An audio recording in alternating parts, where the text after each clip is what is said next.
Welcome, guys. Welcome to the Brand Identity Design Business Podcast. My name is Jason. I am your host. And this is a part 2 of the original conversation we had with my friend Radim Malinic from Southwest London. And we were speaking about the business of creativity. We had a fantastic conversation this past Wednesday. We spoke about content from his first book, Creativity for Sale. This is pretty much all about the business of creativity, why people get into this, what are the different kind of structure or labels associated to the creative business. Radim was kind enough to share a lot of strategies with us. When I say strategies, he expanded on concepts like fuel and feel. He spoke about the magic formula, superpower. He spoke about the purpose, why you need to have a purpose. He spoke about the power of one. I will highly encourage you to check out that episode. You should be able to find links to my podcast under this event page. Do check out the part 1. This is highly insightful. Today, I have something else in mind. Today, the original discussion we had planned out was to speak about why creatives need to look after themselves, why it is important that you need to have like a clear headspace, look after yourselves to ensure the business continues along with you and you are also in a good place, not only in terms of the physical work which you're doing, but mentally as well. But along with that, I was brainstorming on some of the discussion we had on last Wednesday, this previous Wednesday. And I thought, it's important that I cover some, important questions which I kind of missed to ask Radim previously. So Radim, if you're ready, first of all, congratulations. Thank you so much for being a part here. I also want to let you know that Radim also has a podcast of, which he's organizing by himself. It's also called Creativity for Sale, right, Radim? That's the name of the podcast which you're doing, correct? That's the correct name. Yeah, lovely. I'm so happy that you're doing that. I'm glad you're offering valuable content to people. I think it's going to help a lot of creative professionals, including myself and many others who are listening to this. This episode is not just for people into the creative space. If you're an entrepreneur, if you want to just have like a general understanding of how these things work, I think this episode has a ton of value. So, first of all, a big shout out. Let's have some applause for Radim. Thank you, Radim, once again, for offering me some time, and we're able to do like a part 2. I really appreciate this. So my question, let's not take too much time. Let's delve into this topic right away. In the year 2024, as we are progressing with this here, is this a compelling time, according to you, to deep dive into the creative business? People who are kind of new and kind of thinking into get into the creative business, what do you think would be some of the advantages and disadvantages? Will this be the right year to get into this? Help us understand this. What is your professional take on this? I mean, I can only offer you my take on the question. But first of all, thank you very much for having me for part 2. I think that's an unusual in your schedule to have a second episode. And I just have to warn you that I've got 2 young children going to bed upstairs, and anything can happen. So just a word of warning: if there's some noises or some people demanding attention, anything can happen. Just let's talk about that. But going back to your question, in the year 2024, as you know from my books and anyone who's listened to my podcast or read any of my stories, we live in a Disneyland. Everything has been so much more exciting to even 5 years ago or 10 years ago, 20 years ago. The tools we have today are marvelous. I mean, you can do anything. You can be anything. You can do anything you want. You can do anything, any style of work you can do. And I think I try to sometimes liken it to sort of that need, for example, as a human society, we don't need to look for food anymore, so we've got fridges, some hopefully, people got food in the fridge, food in the cupboard, in their larder, and we can spend our time and energy doing actually something different, which is, be creative, run the businesses, have families, just kind of like we can focus our energy on something else. And that kind of goes back to the times when we were hunters gatherers, like they spend pretty much all their days just looking for food, and collecting things. And now when you think about it, creativity and the creative tools and overall technology advancement, we live in a similar situation where we don't have to think about the basics. Like, we have covered the even the stuff that seemed advanced 10 years ago, or especially 20 years ago. It's now a click of a button. Like, everything is so much more simplified, and we've kind of brought down the baseline so much lower so we can do bigger things with it. And sometimes not necessarily just for our own personal sort of gratification, but more for towards the sort of greater good of creativity, of society, advancements, all of that stuff. And I think it's, it was never an easier time to be creative in a way, because you can choose any tools that tickle your fancy. You can be animated, you can be illustrated, you can have a knitting channel on YouTube and try to make a business out of that. You can have a knitting podcast, or crochet, or whatever. Like, we can do anything. We have all, especially you and I and everybody else, is like, we are testament that the barriers to bringing something to the market has been lowered so much that we don't have to wait for a gatekeeper to open the gate for us and say, look, you're good enough to have a radio show, or you're good enough to have a TV show, or you can record an album and be released. We can do this ourselves. It's never been easier to get stuff out, but it's never been harder to make an impact. It's never been harder to make a breakthrough, because anyone can do anything, and it's unfiltered. So just the same thing with creativity. It's, as I said, it's easy to start a creative business. However, you really need to embrace why you do it and how you do it and who for and for what purpose, to actually give you something that will make you stand out. I totally agree. It's easy to start, but it's important that you identify and you know what your purpose is. And it's not harder to make an impact, given the fact that we have so much accessibility to resources available right now in this year, in this millennium, or this digital age, or AI age, as nowadays people call it.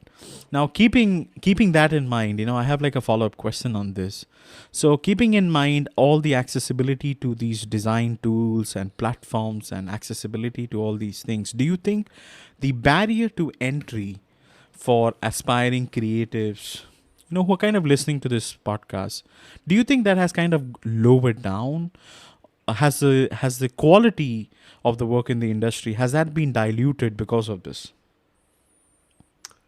I wouldn't necessarily think that the quality of the work in the industry has been diluted, because you have, I think what we see these days is that we can see people's practice ground online. So let's say a budding musician 20, 30 years ago would be playing music in their bedroom, all day, all night.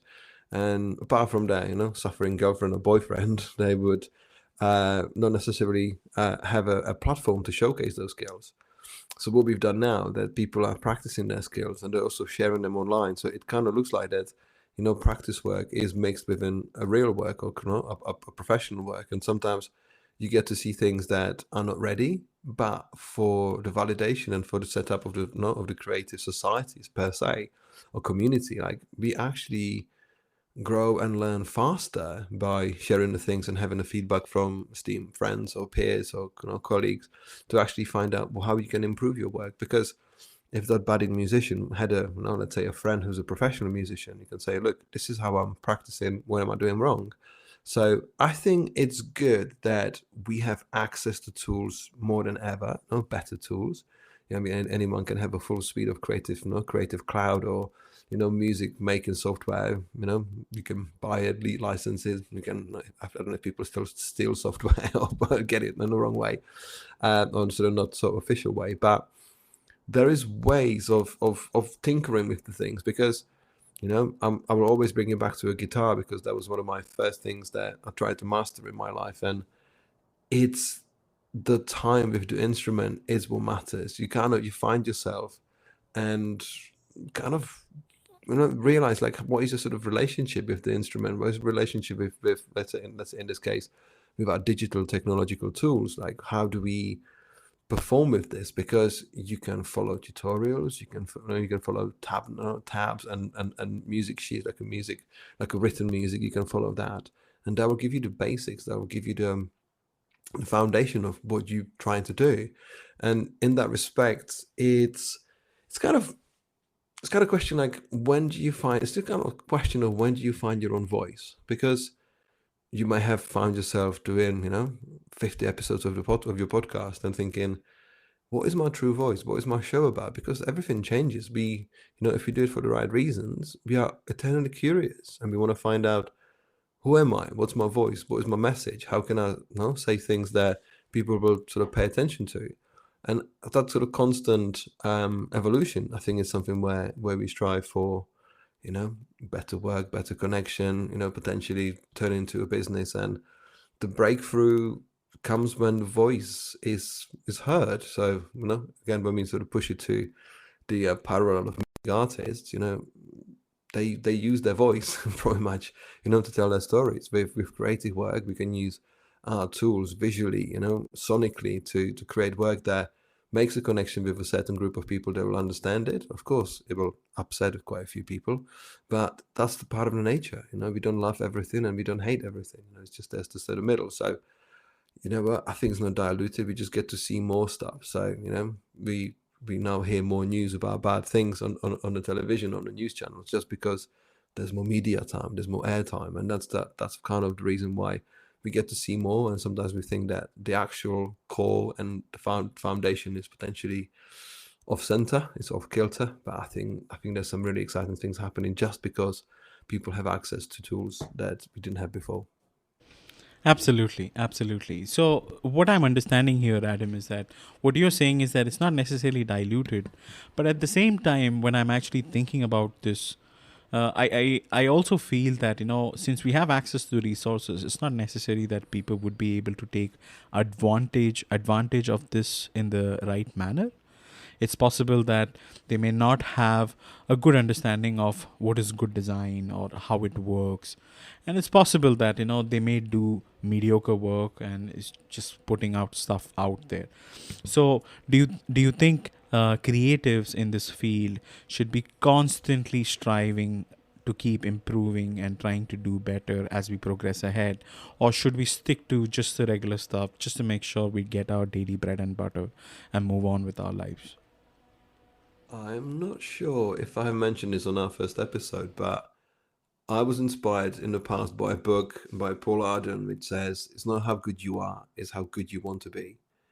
And you know what? There's a strive, and then there's, let's call it medium, and then there's a, foundation level, because it's really up to you who you want to be, how good you want to be, like, where do you go with this? Because I think there is a sort of another level of ambition when you, sorry, I think someone's getting delivery.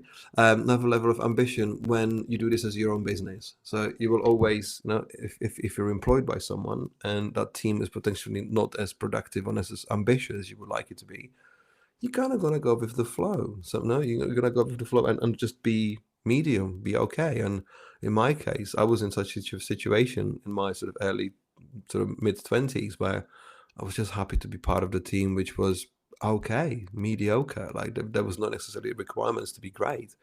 And sometimes it's okay just to take it easy for 6 months, but I just found myself utterly bored.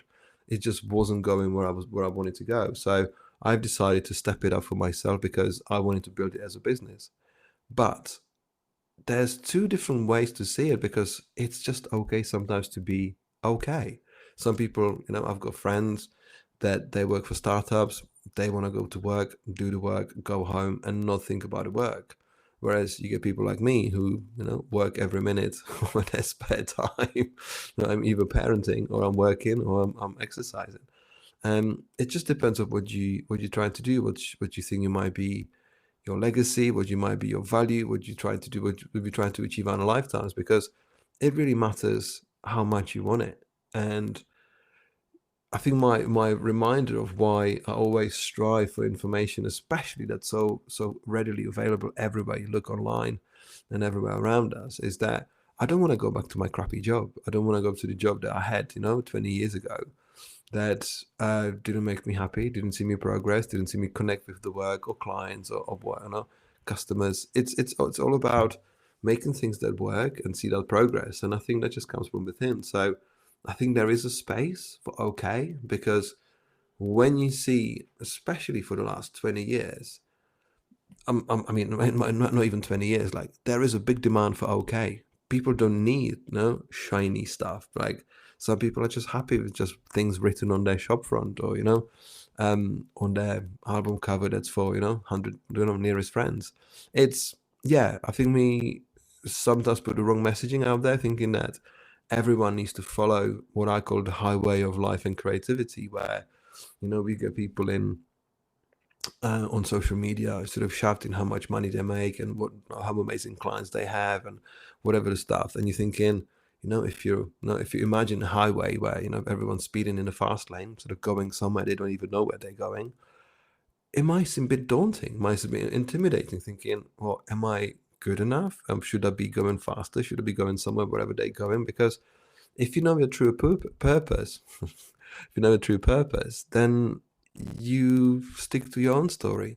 And when you stick to your own story, and when you accept who you are, then you get rid of the competition straight away, because you're thinking, well, I can only live in my own story, my own life, and that will guide me to places where only I want to go and only I want to be. And I don't care if someone's there first or second or after me, or before me, or someone's doing it, someone's go shinier life or whatever, because you just want to live your own life. You want to sort of say, look, universe, this is me, this is what I do, and how can we do stuff together? And I think that's my way of seeing it. Absolutely, absolutely. It's okay to be okay. And I love the way how you have explained this. I want to actually, address the part when in the beginning you said how good you are and how good you want to be. That kind of made me realize and think about another question which has been playing in my mind. According to you, should creatives prioritize developing like their unique signature style, or should we just solely chase after the current trends and what's going on around us? What's your view on this? I mean, current trends. I mean, trend is something that somebody did and convinced enough people to do the same thing. I think it's kind of how do you appeal to masses, and that's not always the right thing, because if someone has a signature style, it just comes to them naturally. So you got people like David Hockney, or I don't know, whoever I can think of, who've been, I don't know, I guess maybe even David Hockney doesn't have a signature style. Think of Matisse, like he's changed things as he progressed in his life. And I think kind of reinforces my point what I just said in the previous answer, that if you do your own thing, trends don't matter. In fact, you can actually create trends, because if you do something so enticing and so unique, people will pay attention. It comes with a side effect that people, when they see what you do, whoever invents a trend or starts something new will only see sort of millions of other people going, hey, that's a fun idea, let me borrow it. And usually people get really sort of protective of that, let's call it trends. And they're like, oh, everyone stole my idea. And then you think, it was not your idea in the first place. You recycled something different in the first place. But if you got your pride and passion in what you do, then it's most likely that you will try to guard your ideas. You will try to be less open, or maybe, a lot more upset about people following the things that you invented. But it comes with sort of confidence, and I'm trying to find the right word, sort of self-confidence and the sort of maturity in your creativity, that you want to share stuff. You want to actually, be creating this for others. Because I think what's most misunderstood in creative work is that people think, it's my own thing. No one should copy it. No one should have a sniff of it. Like it's only mine. I should be celebrated for it. But we have all followed the tracks and the breadcrumbs that everybody else has left here before us, and we are only merely sort of recycling the ideas, kind of putting things together, using the tools that someone has given us. Like no one's invented their own creative software, yet we claim to create original ideas. But once you start sort of thinking about it, like, okay, you know what, I am me, and I can just do my own thing, And you know what? Sooner or later, I'll find enough people that will actually buy into it.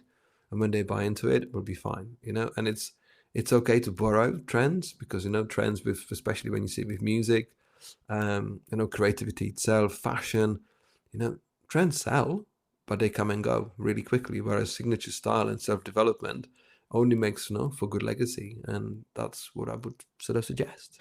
Absolutely, absolutely. Have your own signature style. And if you continue having your own signature style, as you said, there's a possibility you can end up creating a trend. And it's all about sharing as much as you can with the world.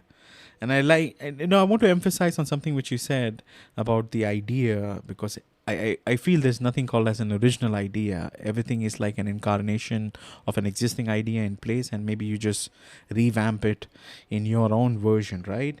Many creatives really struggle, with this, having like an original idea.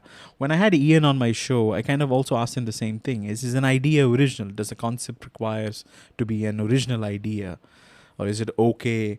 And he also said the same thing, it's okay because, everything is borrowed. What is your take on that? I feel you also fall on the same lines, right? You also think everything is like a new version of an existing idea. I think it depends how colorful your life is and how broad your vision is and how do you cross-pollinate your ideas and how many different conversations you have and what inspires you, because you can be the most obsessed type designer in the world and only care about type and not have any conversation with anybody else. So you can be someone like me who talks to meditation teachers, you talk to TV directors, TV producers, all the way to I can't think of anybody else, artists, bankers, lawyers, anyone, people who work with music artists, people who work in music development or record labels. You want to keep your world as colorful as possible because those conversations unlock ideas of what can we actually do. Because if you eat the same food all day long every day, it's not going to make you too well and it's not going to make it too interesting. And you want to sort of broaden the horizons. You want to kind of see like, oh, what's the stimulation here? What's the inspiration? Like what can we actually pair together? What has been done before and what hasn't been done, and how I can sort of be inspired by this. Because the second book that I've released with Creativity for Sale it's called Mindful Creative, and in a way the book could be considered as an original sort of concept for creative people, but what's inside is it's just a life sort of kit, like a help kit, like a process of just how to operate as a human being in the 21st century. Because there's a great joke by a comedian called Des Bishop who said that 20 years ago you have to be mindful because we didn't have the cable service in our pockets. So if you were waiting for somebody, then you had to wait for an hour and be mindful and just look around you, and that's what you had to do. And if you were on the bus, you were just watching the condensation go down and on the windows, steam windows, because we didn't have that much sort of distraction in our lives. Obviously, we have ramped things up in terms of the amount of information that we sort of get faced with every day and how we try to process it. And it's frighteningly exhausting how you try to keep up with every email, every text message, every social media channel that you decide to subscribe as a what's the word, like not viewer, like not as a sort of passive participant. If you want to sort of look at things and catch up on news and Twitter and whatever, that makes our minds so much busy that we have not really worked out how to cope with that information, because most of that stuff is not necessary. There's a quote in my book which is that information overload is not a symptom, it's a choice.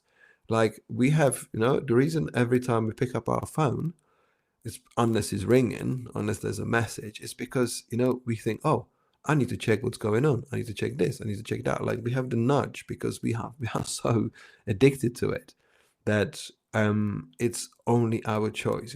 We've decided to get mobile phones so we can make phone calls on the move. Now we've got mobile phones so we can read them in our houses. It's nonsense when you think about it, because we add in more and more and more to our lives. And in certain cases, like when you look at the reveal of the iPhone, and there's many things that were not necessarily original. Somebody posted it recently, the comparison between Braun, the German sort of appliance company, and Apple. How many ideas were kind of stolen from Braun and Dieter Rams by Apple, because we reinvent things. I think I may have said it on the last show. It's like we try to take that wheel and see what we can do with that wheel next. You can't reinvent the wheel, but you can do something else with it. You can stick it on something else and see where it goes.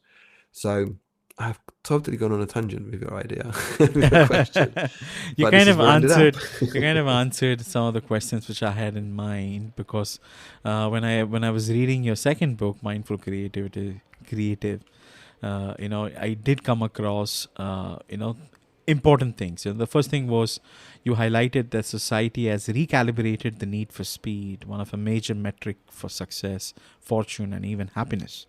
The faster you're moving, the more admiration, reward is assumed to follow. And you kind of covered that with your answer. Okay. Second, you spoke about, time. The information overload is kind of a choice, because time is a currency, right? We have to spend it wisely every hour, every day. Because there's so much information out there, we can easily get distracted. And sometimes some of the content which you're consuming is just pure meaningless, just bullshit. Okay, we're just wasting time. And you're suggesting, how, in your case, okay, what would be some strategies you would recommend, just personally out of your experience? How can we stay focused?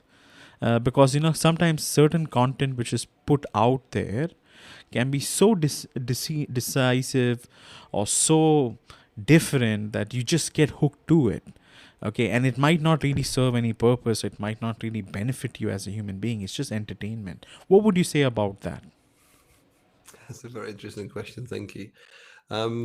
We are nosy. Humans are nosy. That's why we trying to see what's out there, because I think I liken it to, I think there's a story about pigeons. Sorry, I know this is a random way of answering your question, but if you give a pigeon or a group of pigeon food at the same time, they will go and just eat in a normal way. If you withdraw that food, let's say you give the food to pigeons every hour, but then you stop every other hour, they'll start eating that food in the other hour a lot more harder, and sort of start fighting for it more than they've ever done. And this is kind of like how humans are sort of programmed to fight over resources. So there'll be fights over water. There's fights, and the reason why we fight on the road is because it's a resource.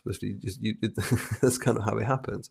So as we are nosy, we want to know what's next, because it's easier to open your phone and waste time than face a hard question of how you progress your career, or how you sort of sort a problem in your business. It's much easier just to say, what, just an hour, half a minute, or 20 minutes, half an hour. Let's I need some time off because I've been so busy. I just need some downtime. And you know what? I've been going around universities, festivals, and every time I get asked, like, what's the best time management app? And I always say it's your discipline. Like no app, no timer, no nothing can make you focus. It's like, how much do you want to actually do the thing in your day? Because solving problems comes with pain barriers. They're called problems for a reason. And we have invented so much escapism that, I am not immune to it. I remember pushing back the publishing date for my 2 books, which I wanted to publish them last May, and I decided to push them back by 6 months. You know what I did? I just went cycling. I didn't do anything. I just literally took like 3 weeks off because I was stressing. I was like, you know what? I'm going to sit on my phone and see what ideas I can find.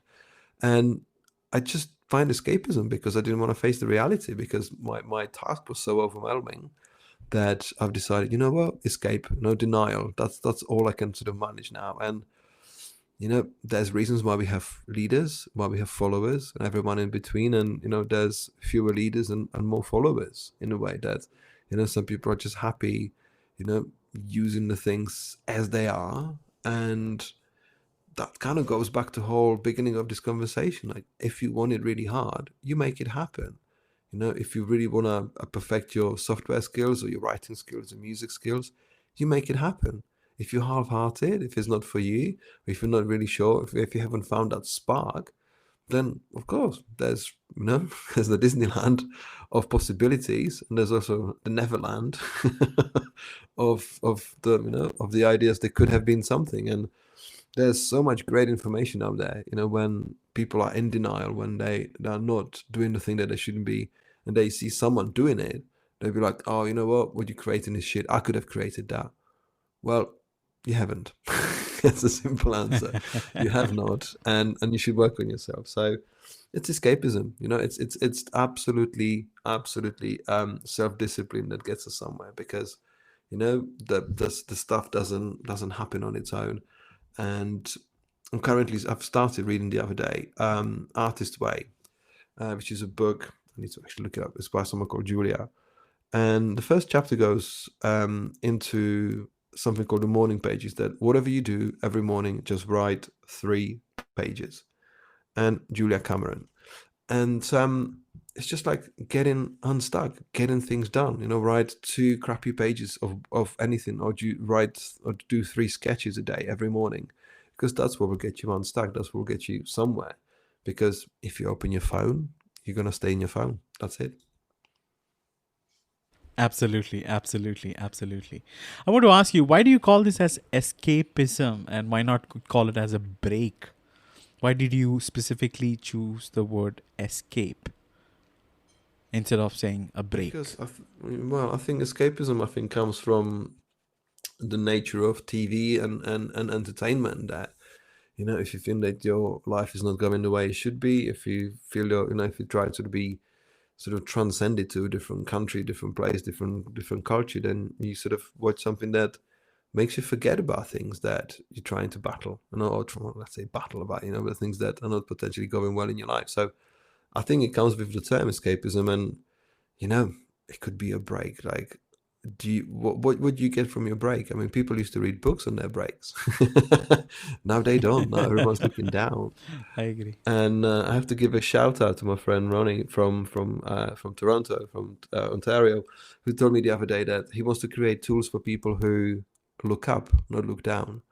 And that kind of made sense. You want to inspire kind of people that could go back, because the previous answers were very much about like the incredible advancements is what we've created so far, but we haven't really worked out how to use them. So we now talk about things that we try to sort of bring into the workspace and into our personal lives, that as if they were sort of inventions of something incredible. But it's just like we're only asking people to go back to the nature and do things without their phones, without the technology, because we have digitized our lives too much, that what was once just the basic norm is now seen as kind of like a luxury and reinvention. So we've had that wheel, we covered it in digital pixels, and now we're trying to strip that pixel from the wheel, saying, you know what?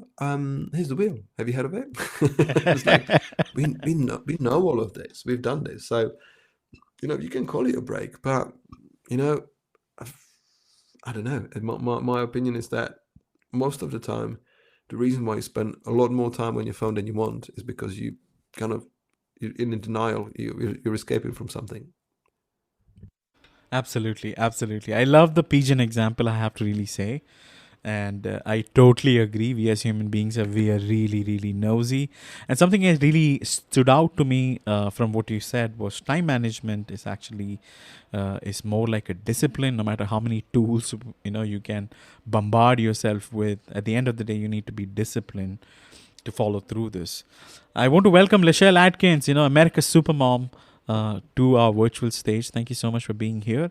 Do you have a question? I think you found something interesting what we were discussing. What would you like to share, or what would you like to ask Radim? I'm not sure. Can you hear me? Yes. Jason? Yes, of course. Okay. My computer is doing crazy things here on LinkedIn. And thank you so much for giving me the opportunity to come up and speak. But you were talking about Julia Cameron, and my life was transformed just a few years ago with that book, The Artist's Way. And we actually, I have a club on Clubhouse, and we're going to start in March, Living the Artist's Way. It's another sequel to that book. But I love that whole conversation around escapism and some of the things that I believe we've been conditioned to do to kind of numb ourselves. And it is through writing that I believe that we're able to find our voice and have that awareness that's so important in order for us to grow and to be more confident in whatever it is that we choose to do. I think that, when we tap into our creativity, we have to have a certain confidence of being able to express that because everybody is creative in their own way. That's where we really stand out with our unique gifts. And it's important to nurture and cultivate that. And so I just wanted to come up and express the gratitude for that part of the conversation because one of the things with the book The Artist's Way, it really talks about having a date with yourself, doing this writing without really thinking and really getting comfortable, just trusting your own voice. So I could go on, but you had me at Julia Cameron. So Oh, thank it's a you. pleasure to be up here and share. Thank you so much. Thank you. Thank you so much for that, Lachelle Atkins. America Supermom, thank you so much for being here. Continue to be on stage. We're just going to go ahead with the conversation. I wanted to give a shout out to some of my friends who are listening to our conversation. First friend of mine being Manav Matu, who's sitting next to me and listening. Thank you so much for listening. Angela, Vanya, and Jay, and of course Anika, whom you see down in the audience here. Thank you so much for your love and support. And Anika, I'm going to be reaching out to you very soon. I have DM'd you. She's going to be on my show very soon, and I just wanted to give a shout out to Anika. She's awesome. So anyways, let's actually move on with our conversation. So I when I was reading the book, I came across this excerpt where you speak about these superheroes, 3 superheroes you spoke about from the book Mindful Creatives. Okay, so you highlighted that these 3 people inspire you every day, and seeing them makes me get my act together, but I don't know who they are, and I don't even know their names. I found this very interesting. Would you mind speaking into this? Oh, absolutely, and I want to thank to the Supermom for the comment about the Artist's Way, because I see my book Mindful Creative as a sort of prequel to creativity. Like, how do you make peace with yourself before you can actually hear yourself and actually work on yourself and get to that development? But there's a chapter, there's a beginning of the chapter. It's called Positive Habits, where I'll talk about 3 superheroes who are simply 3 runners who used to run past my old house. So when I was writing the book, I used to live in a different house by the time for about 9th or 10th year, and for most of that time, those 3 people just would run in one direction, and then an hour later they would run back, and they would not run together. They would run in different succession, and it was rain, shine. They somehow were running every day, and every time I ask the question from the stage when I speak to creative crowds, like, hey, so how many runners do we have in the audience? And the number is shockingly low. I'm not saying we all should be running, because I wasn't a runner for a very long time, and I'm not a runner right now, not a regular, not someone who would call himself a runner, more a cyclist. But to me, it's kind of breaking through the barrier of like, okay, you know what? You have to get ready. You have to get prepared. You have to set a time.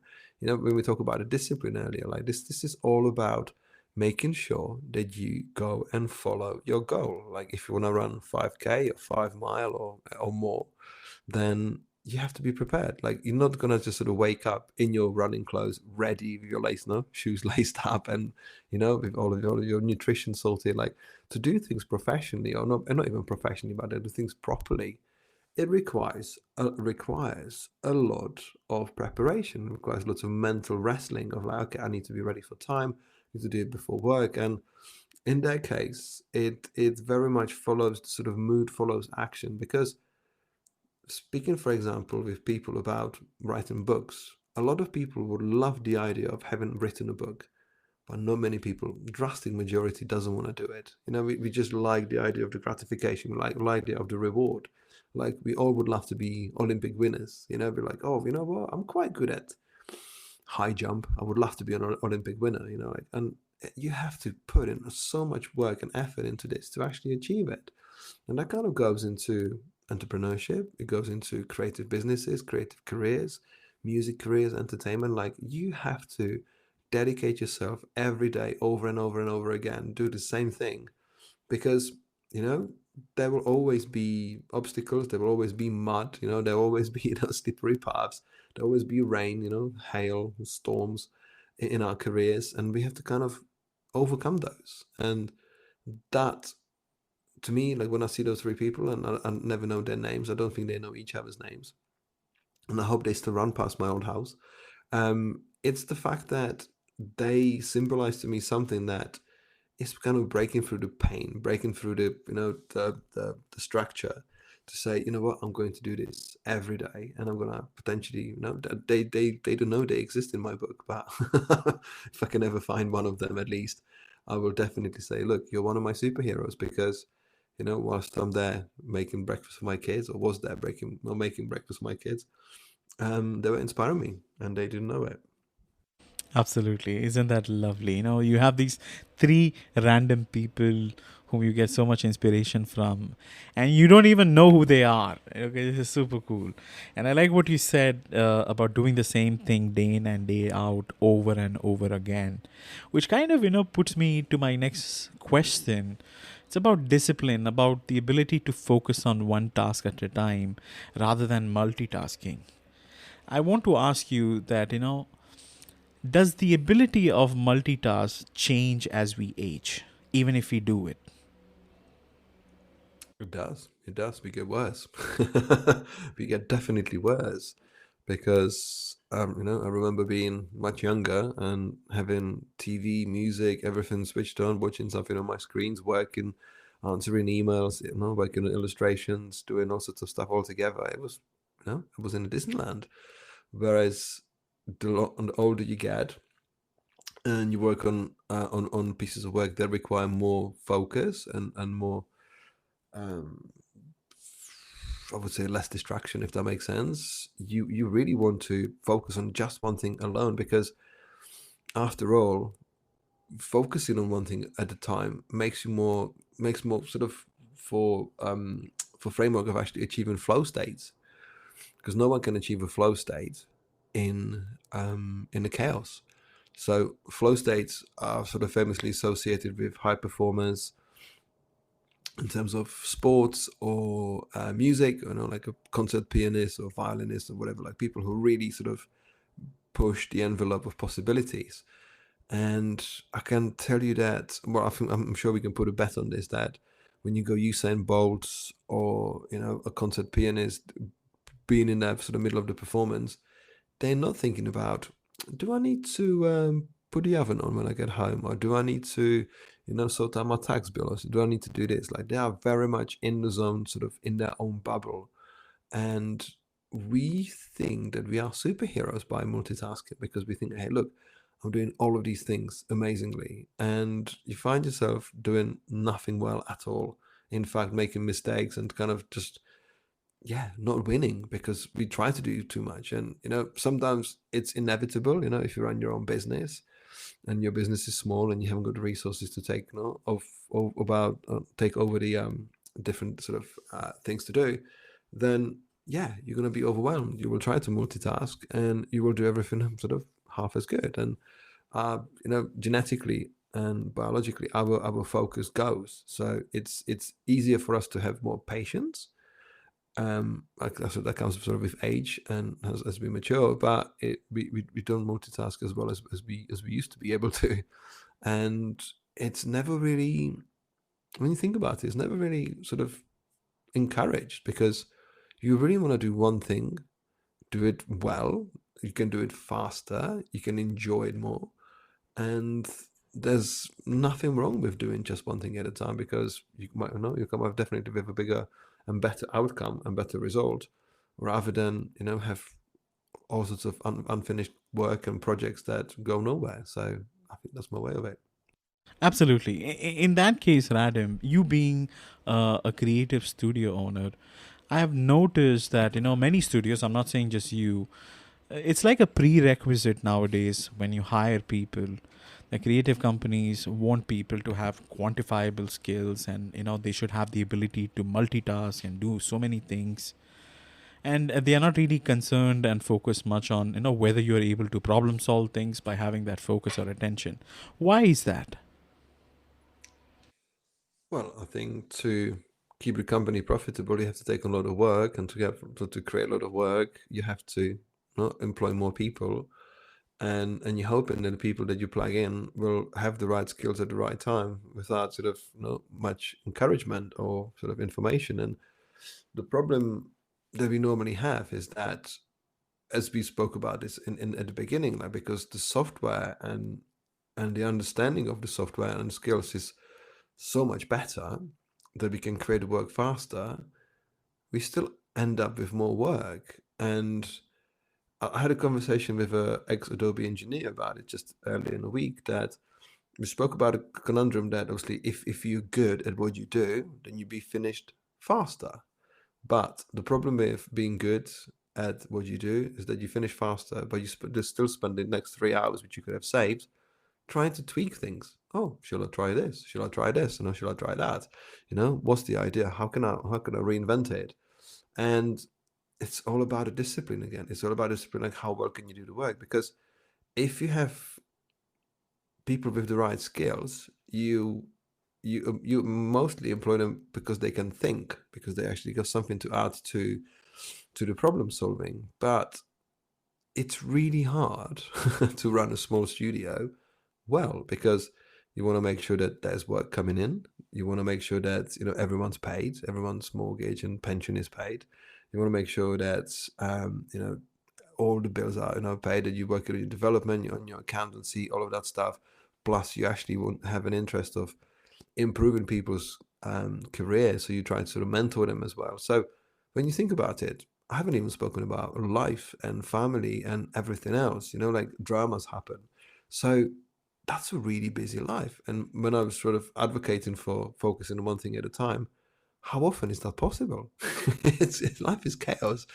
And that's why we try to sort of have these conflicting messages about, well, I need people with this, and that skill, because we need them, to solve our problems. But mostly you find that people who really want to have different skills or a variety of skills, they will work on those skills at home. They will try to work in prior time available to them to actually to come ready, or at least have some interest about, like, hey, how can I make things better? Because when I sort of labor these comparisons between musicians and creatives, that if you're a good musician, you might be in a famous band, or if you're a good musician, you can turn into a producer who helps other people create good music. And I think usually, from my point of view, I like the role of a producer. Like, I've seen someone who has an understanding of how the work is done and kind of gets the best out of people to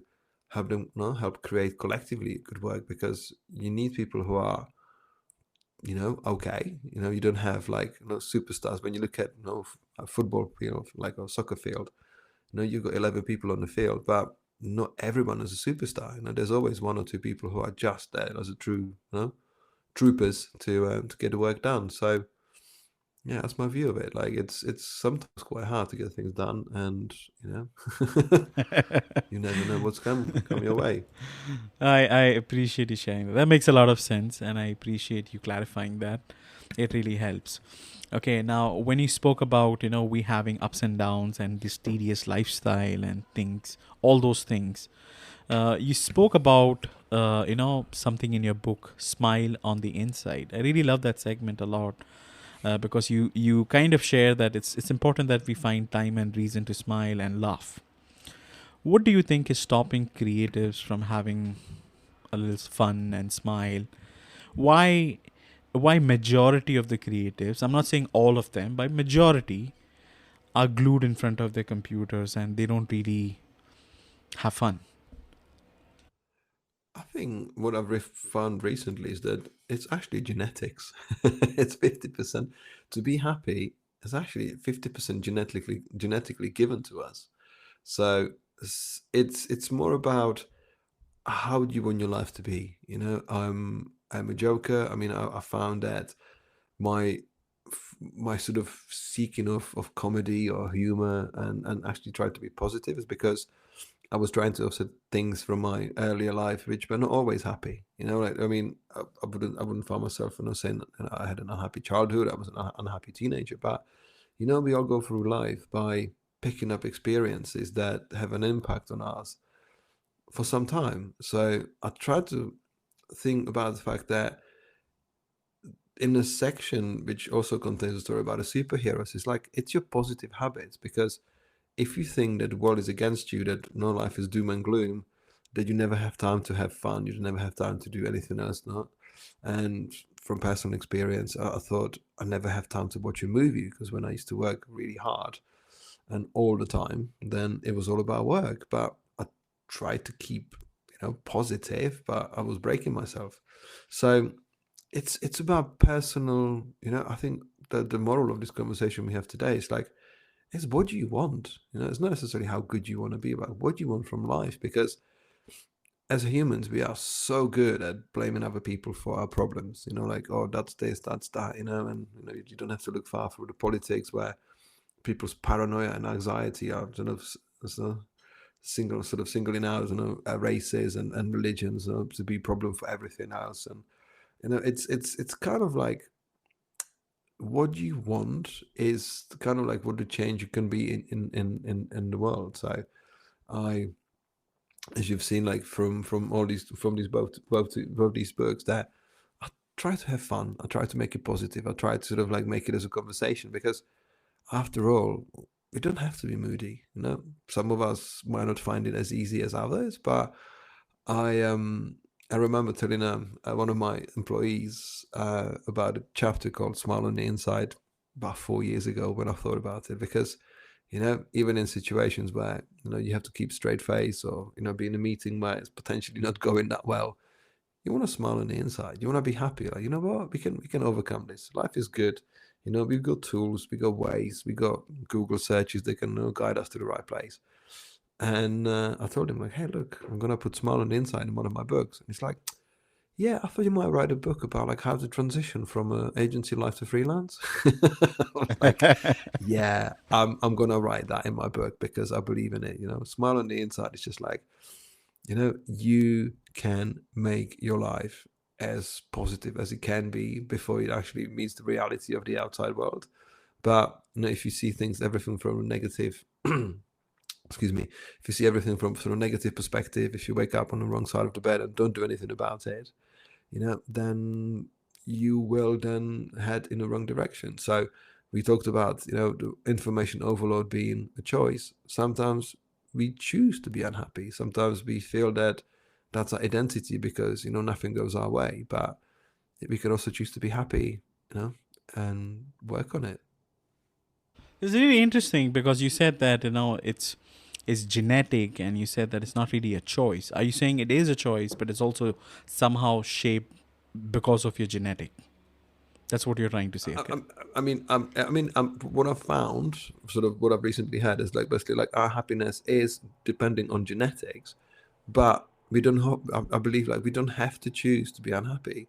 Like, we genetically, let's say I'm not great illustrator, but I'm choosing to work creative work. Like I'm not, the most talented speaker. My accent and my let's say my English grammar is still terrible after 24 years, but I'm choosing to do this because why not? Like, we want to do things with our lives in the way we want to do. So it's about the choices we want to make. So you know what? We do it. So it's, we sometimes might not have the best preposition in life to be given the right sort of tools and DNA, but we can always go after what we think we want. That's always about a choice. Absolutely. Absolutely. I love what you have shared so far. I'm thoroughly enjoying this conversation.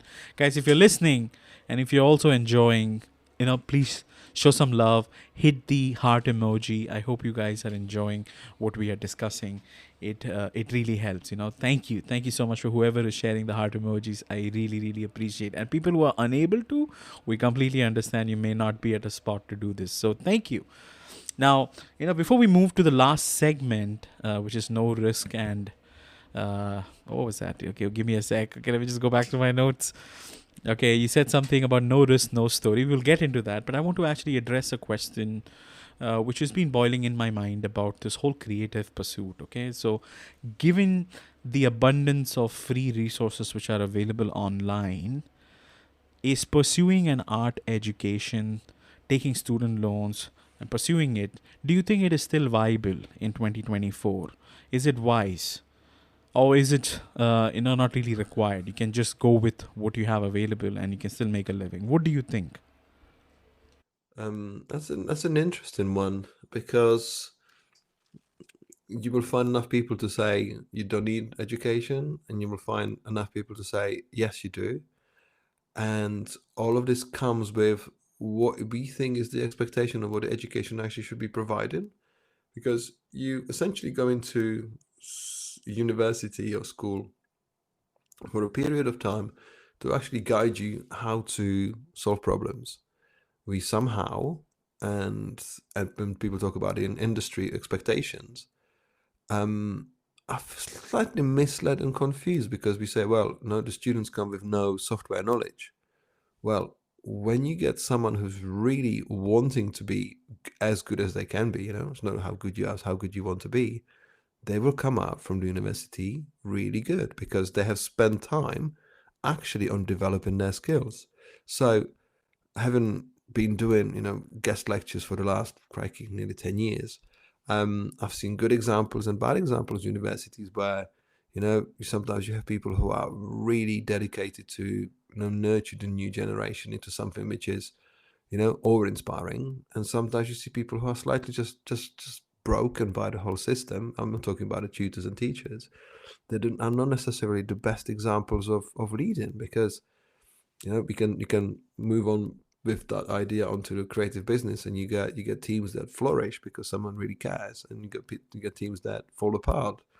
And I think creative education, I think is, I think it's there because you want to almost create like a breakwater between, your upbringing and your, basic sort of, secondary school education, and then what's going to happen next. And if you find the right place, then it can accelerate your opportunities into getting the right job straight away, and you can do things, much quicker. If and again, if you apply yourself, it's all about that discipline, that sort of drive, because you get people who go for education and they do nothing with it. And I've met people in my life who studied graphic design, and they were insurance brokers, and you have people who are economists like me who do graphic design and creativity. So it's really like, how do you want to shape your story that takes you somewhere? And if you can't be taught, if you're stubborn, if you're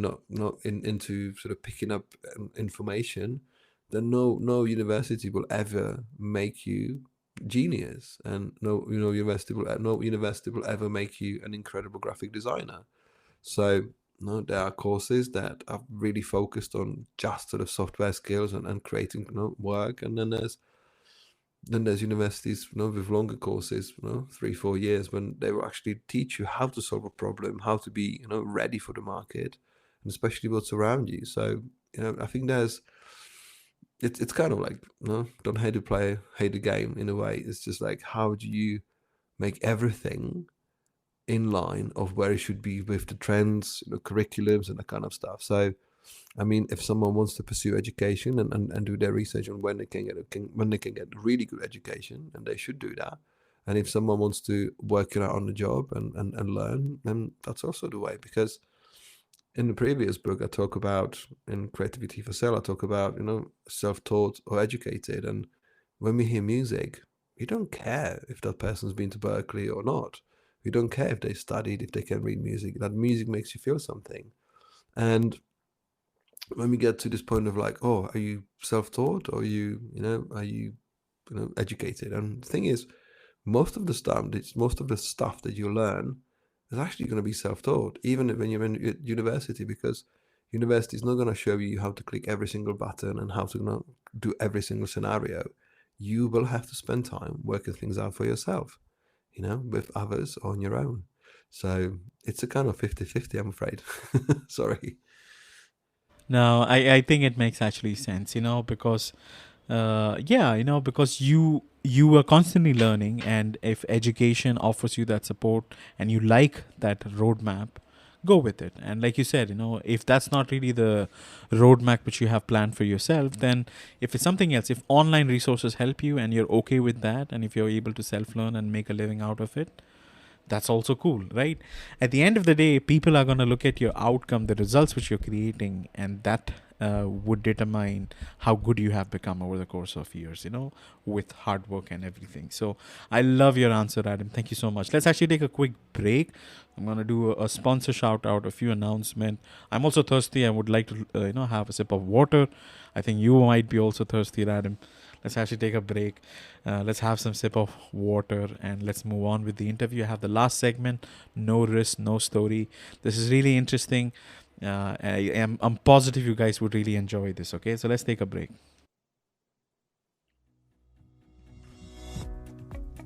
Are you a professional speaker who's frustrated because you're not getting paid for the value you deliver? If so, the Get Paid from the Stage program was created for you. During our 6 weeks together, you will build the framework for your speaker business. You'll create an amazing speaker package that event organizers are going to take notice of. And I will walk you through the sweet spot for pricing and many other things that are going to make you referable so that you can earn the high dollar value that I know you're delivering. Be sure to sign up soon. Our next cohort begins March 2nd, and it's limited to no more than 10 people. Send me a note and let me know that you heard about the program from Jason's podcast to get your free 1-hour consultation with me at no extra charge. I can't wait to see you get paid from the stage. All right, so that's Carla Howard. She has been a guest on my podcast, an amazing speaker. Do check out her episode. I think I should have it on the show notes for this event. You should be able to find it.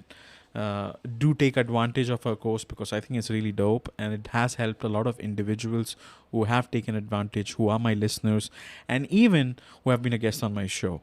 So shout out to Carla. Thank you so much for sponsoring this episode. We really appreciate your love and support, and thank you so much for helping us grow. The announcement which I want to make is that I have been dropping a lot of exclusive content related to podcasting. That's the niche I want to get into, specifically live podcasting. And I'm using LinkedIn as a platform to throw my knowledge, share as much things as I can. If you are listening to this on LinkedIn Live, or maybe a replay version, a recorded version of this, you would have my links to my LinkedIn profile. Please check out my profile, give it a follow, check out some of the articles. I'm sure you should be able to take advantage of a lot of those interesting things which I'm sharing with my fans, followers on LinkedIn. If you also would like to receive regular updates on some of the episodes which I'm doing for season 5, hit me up on LinkedIn. Just send me a DM with the word subscribe along with your email address. I don't send out spams, just emails related to podcasting and the episodes which I do. You should be able to take advantage of some of the future shows which I would be doing. The third thing which I would like to make an announcement is that I have applied to be nominated for 2 awards this year. One is the India Audio Summit Awards for podcasting for 2024. And the second one is the National Creators Award for 2024 by the Government of India. I've applied in 3 categories. I don't know if I'm going to win, and winning doesn't really matter. I wanted to put myself out there like everyone else. So if it happens, nothing like it. Wish me luck, guys. Please pray for me. If that happens, nothing like it. It's going to be an additional badge of honor on my shoulders, Just take it that way. So thank you so much, for patiently waiting. I really appreciate this. Radim, let's actually move on to the last segment of our conversation. Now, we had this conversation before on our pre-call. I was specifically asking, you said no risk and no story. And I kept bothering you and asking you, why did you say no story? Why can't you say no risk and no reward? And you had a beautiful answer. And would you mind sharing that? What do you mean by saying no risk and no story? I am gonna be honest, I can't remember what I told you exactly verbatim. But I mean, the thing is, I think I've spoken to your previous guest called Izzy about it a while ago, in a way of that when we put ourselves out there, we come up with something, and we sort of try to shape our sort of destiny and our future, and invent our own future. And when you're doing this, you might have a lot of insecurities, you might have lots of doubts, lots of anxieties to go through. And when we revert back to, let's say, employment, thinking, you know what, I'm going to keep it easy, I'm not going to start anything sort of tragic, or like tragically sort of not drastically sort of challenging, that one day when you look back, you might end up with regrets. You'd be like, well, I could have I've taken it easy, and I've not achieved the things that other people might have done. And you find other people's stories more fascinating and interesting, and thinking, I wonder what if, and it's the reward, when you sort of suggested like, why no risk, no reward, is that the reward's never given. It's, stories about trying, have not, figuring things out, doing things that push you, and necessarily sometimes they might not come to fruition. So like it's very much about delayed gratification. Like what quite nicely said about your awards and your podcast, like your risk is everything. Like you've niched down into podcasting, obviously that's what you do, you double down on it, and you're putting yourself up for awards, and I very much hope that you get something, because you show up all the time, you do the things, you prepare. I've never seen anything so well organized, and this is your risk and this is your story. I mean, and as you said, if I don't win, I don't win. It's okay, but if you do, then that's a reward. However, you will always have a story about, what, I've put myself out there and did something about it. Because we when we talk about people in employment, they're like, oh, you know what, it's more secure, I don't have to worry about things. Whereas when you think about it from a sort of self-employed or studio or sort of company perspective, if you're employed by someone, you're not in charge at all. Because as a self-employed freelancer, business entrepreneur, if you come to a problem, you go and find a solution. You pay someone to sort it. You do it yourself. You look it up. You look after your future. Whereas, you can be let go by a company just because they didn't hit their, sales target, or, someone else messed up, and, the market is currently, I'm trying not to say any profanity, but, the markets are obviously in a dump at the moment. Like, we've got cost of living crisis wherever you look, there's recession. It's okay. All sorts of things. You can cuss. It's okay. Yeah. I was going to say the market's decided to shit itself, but, it's about the things that you don't have a control of it, and we kind of feel that the easy choice comes with more security, and it does not. And you know what, entrepreneurship, or creativity, or creative businesses, or any kind of sort of creative careers are very uncertain.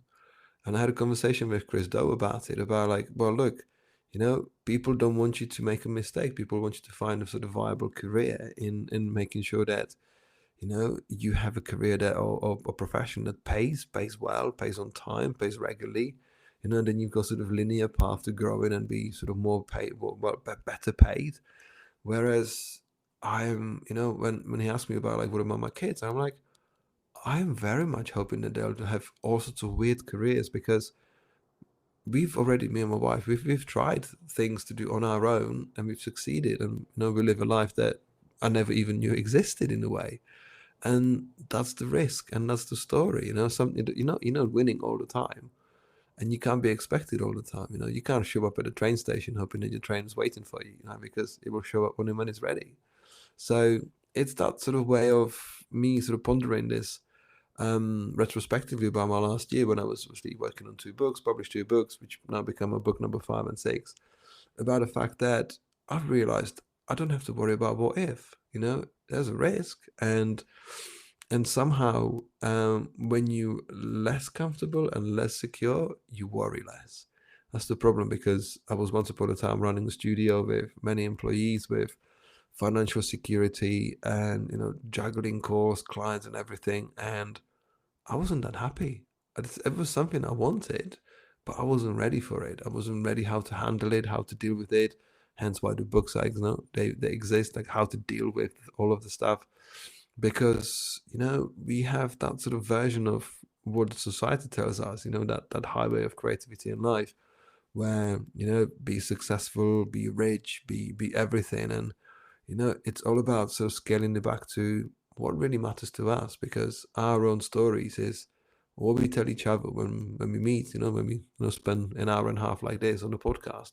It's all based on stories. It's all based on you know, putting yourself out there and challenging yourself. And, you know, it's about those guys lacing up, you know, and running every morning. Like, again, I wouldn't say they're risking much, but, you know, they're doing something, and that's their story. So I feel like, for me, it's a concept of my next book, which is kind of a follow-up after Mindful Creative, because Mindful Creative is about, like, okay, you know, you've put yourself in the best possible sort of mindset and a condition of like how you want to sort of perceive your creativity.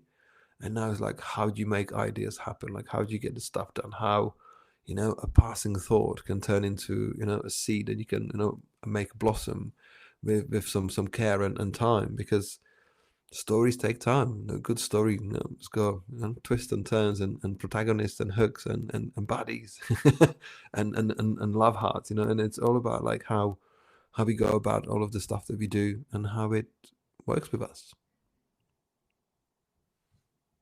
Beautifully shared, Radim. That is absolutely beautiful. I really, really appreciate this.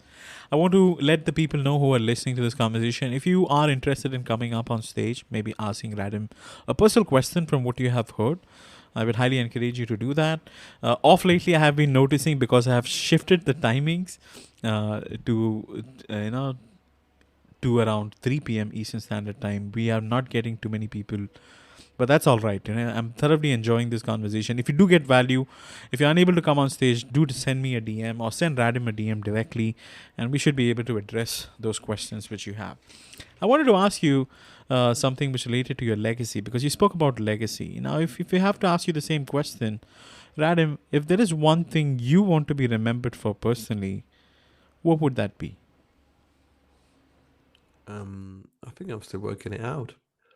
I believe that you can put yourself in the right direction, but you don't know what you come up with, if that makes sense. So I until very recently, I didn't even know that, you know, I thought about legacy per se, because I was very much a visually driven designer, studio owner, creative director, you know, illustrator, all of these things, doing work which I wanted to have some sort of longevity, because through my twists and turns of my creative career, you know, I was creating editorial illustrations which were a chip paper the next day, you know. So I wanted to create things that last longer, because of you know, having more care, more strategy about work. And I'm phasing out, not necessarily phasing out, but I'm phasing into more and more written word, and kind of creating understandable tools for people to actually think how we can improve the collective creativity and collective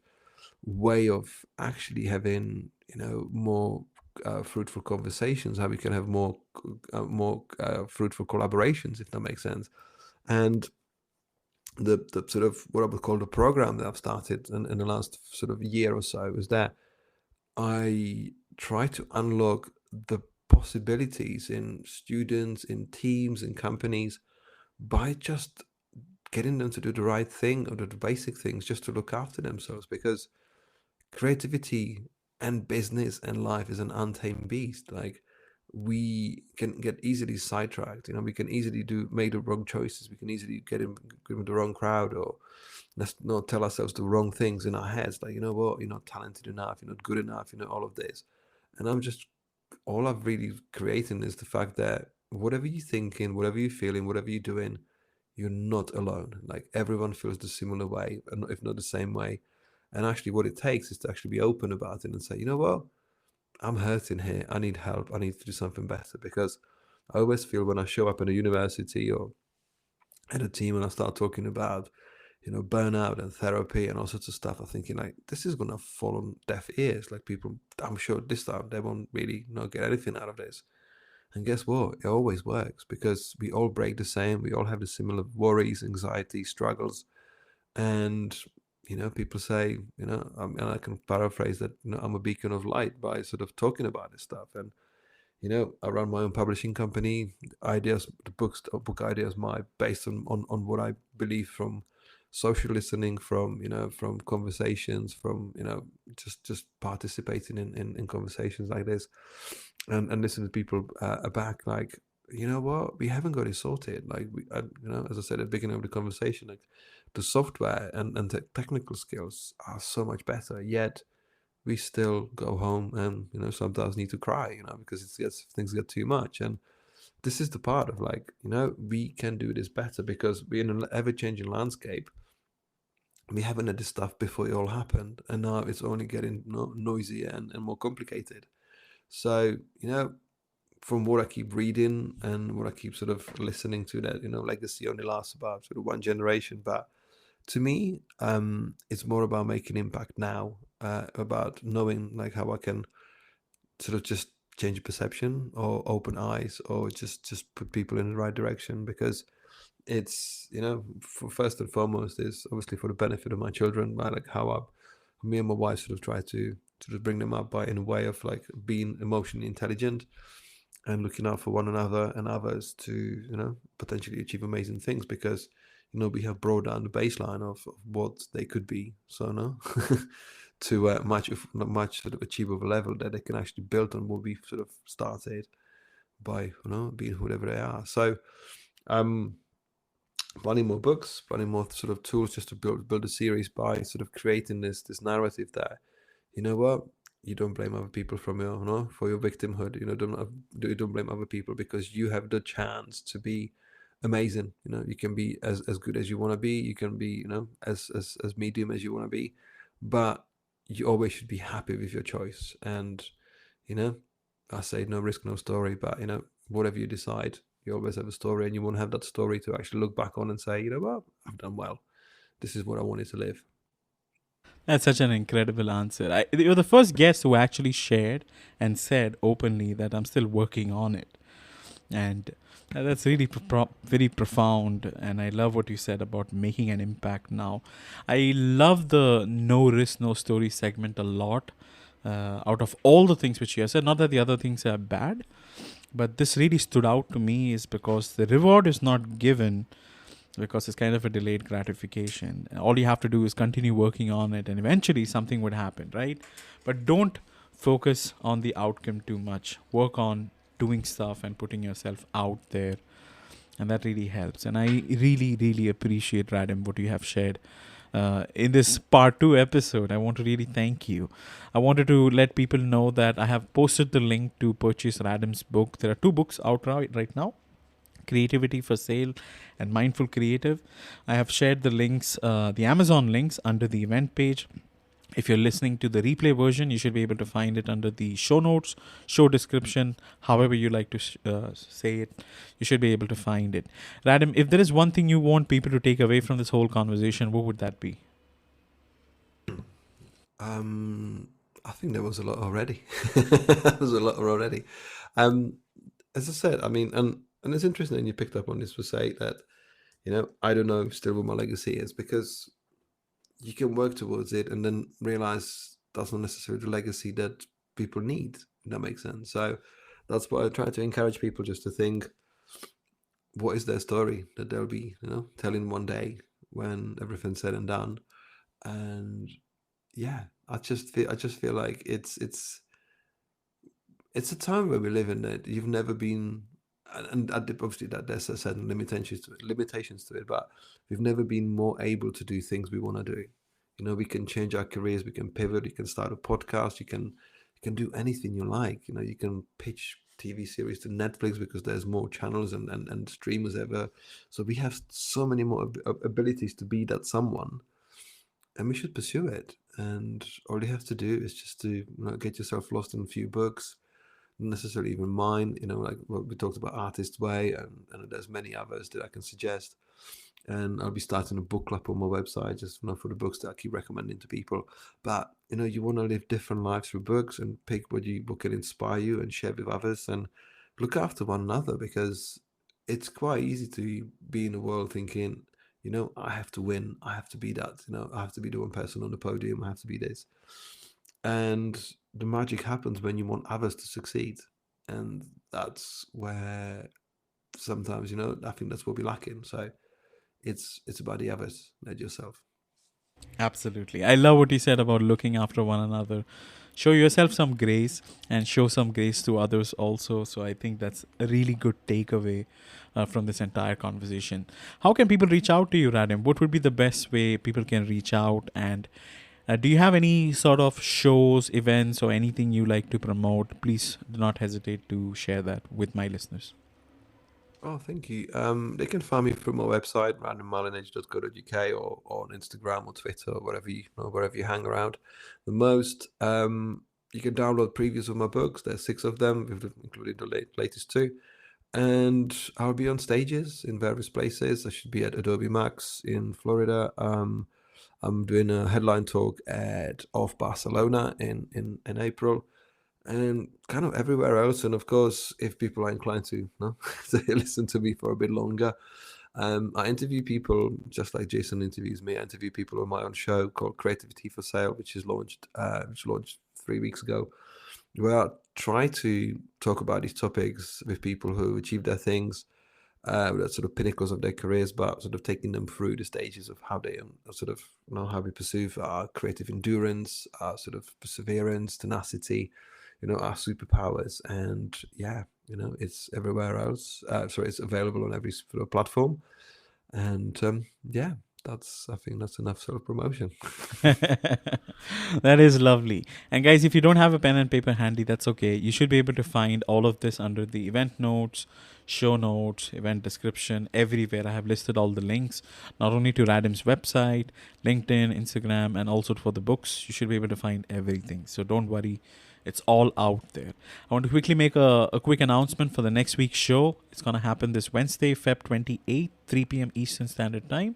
I'm going to interview somebody who's, her name is Kim Smith, and she's the first woman who actually was on radio. And I think she was like a radio jockey, and we would be speaking about taming your inner critic. Okay, she has something really interesting to say. RSVP for this event, you should be able to find it in my profile. Look at the featured section on LinkedIn. You should be able to find the links to this specific event. Okay, so RSVP for this. I think it's going to be a very cool episode. I'm going to have some really amazing guests, just like Radim, consistently on my show. The more you share and show support, the love which you offer helps me to get more and more authentic, credible guests onto my platform. It helps me to not only increase my intelligence and awareness of what's happening around, but it also kind of helps you as well. Okay, while we are doing all these live shows, while I'm bringing people with so much amount of research and efforts, you can clearly take advantage of it. You can build these connections. Okay, make the very best out of it. Everything is out there. These connections does help. Okay, you can help each other out. Like Radim said, it's about making an impact and looking after one another. On that note, I want to quickly say thanks to Radim once again for such an incredible part 2 and part 1 also. It's an honor getting to know you. I will personally be in touch. You're one of the best individuals I have interviewed on my show, and I love your books. It is well written. I truly admire it, and I'd highly encourage people to get yourself a copy. It's like a must books you need to have, and I'm really excited when you write your the next book. No risk, no story. I'll surely get myself a copy. I'm really excited for your future, Radim. I'm really excited, my friend, for you. Oh, thank you for having me, and thank you for your very kind words. Thank you so much. Absolutely. Thank you so much, guys. Please take care of yourself. Have a lovely morning, afternoon, evening, wherever you're in the world. Thank you so much. Please take care.